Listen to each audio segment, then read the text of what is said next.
hello again. Alright, well, I came back again on another mild, overcast day. Similar lighting to last time, similar time of day. Came back to finish up the painting.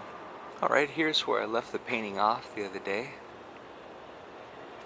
I've got my leftover colors here. I've got the sky colors, the clouds, and the blue sky, really light toward the bottom of the horizon. Really light toward the bottom of the sky near the horizon.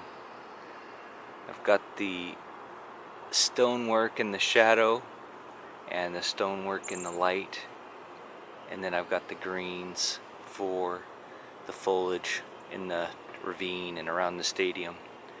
I'm just going to use these shades of purple grays for the stadium seating. I'll pick a light color for the sun facing where the light is hitting the seating, and a darker shade where the seating and the rock wall are in more shadow.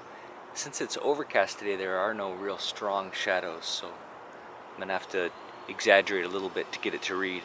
That's one challenge I had with this painting the other day, is there was no strong shadow pattern, and the shadow pattern that I was watching was changing as I was painting, so it made it kind of challenging to get the painting to read. But I hope it'll work out once I get the surrounding in. I hope that'll kind of push the building back and give it some form. I may need to play with the sky a bit more in the studio. We'll see. The overcast is a little thicker today, so the overall lighting is a little darker.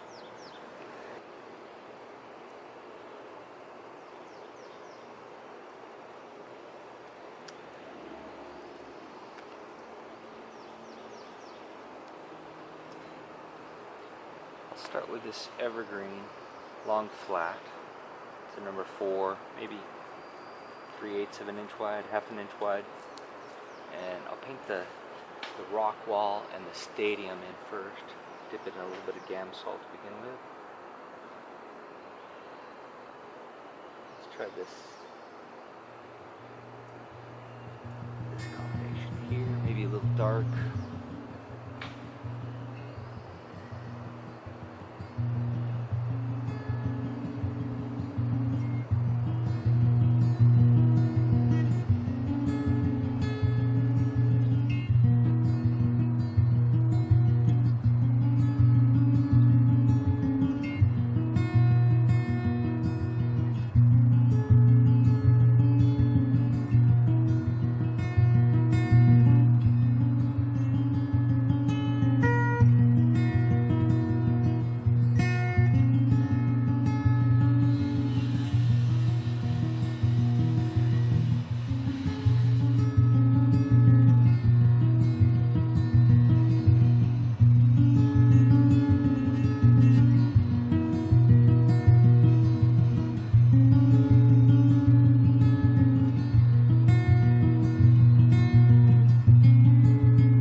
Here I'm using my telescoping back scratcher, which I use as a maul stick, to give me a straight edge, so I can draw the top of the rock wall, some of the lines of rock and brick on the building, and the stadium bleachers with nice straight lines.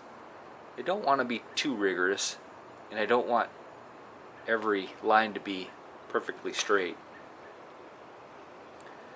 I want there to be some gaps in the painting where the underpainting shows through. I find a variety of straight and curved, thick and thin, small and large shapes all add interest to the painting.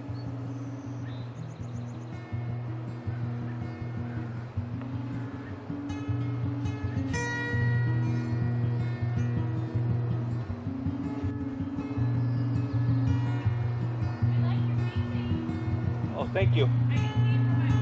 Oh, awesome.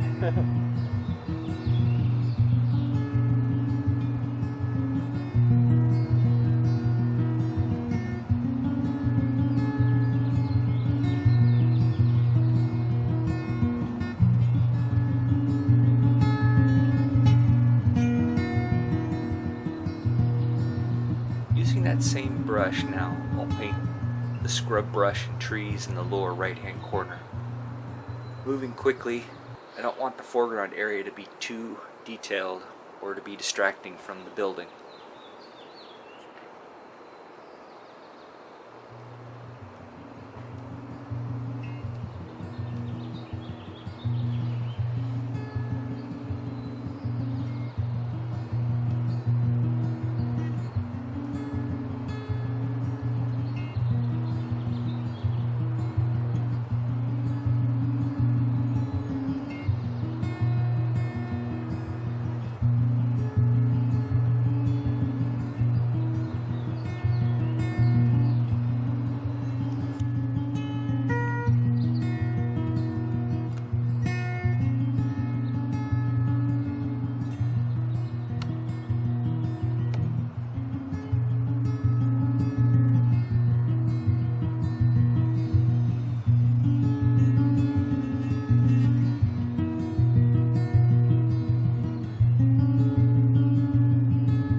Now that I've laid in some straight lines showing the bleacher shadows, I can go back in freehand to give an impression of the light falling on the bleacher seats.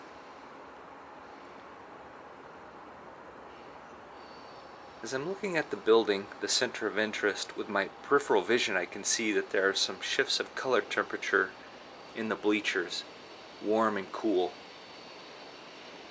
So I'm trying to capture some of that with broad brushstrokes.